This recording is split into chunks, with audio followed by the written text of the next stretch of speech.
two parts in such a way that the fifth part of the first and the eighth part of the second are in ratio 3:4. Then the first part is అన్నాడు అనమాట.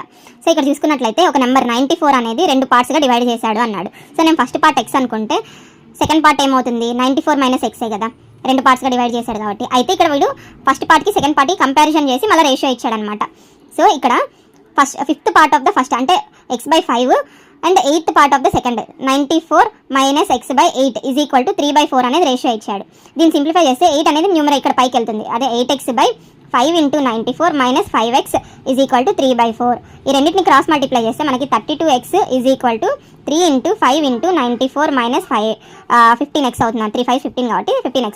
So ఇది 47x is equal to 3 × 5 × 94. 47 1s 47 2s x is equal to 30 అనేది వస్తుంది అనమాట ఇక్కడ. So ఇక్కడ మనకి ఏం కావాలి, ఫస్ట్ పార్ట్ మనం ఏమనుకున్నాం ఎక్స్. సో ఎక్స్ ఆ ఎక్స్ మనకి వాల్యూ ఏమొచ్చింది 30 అనేది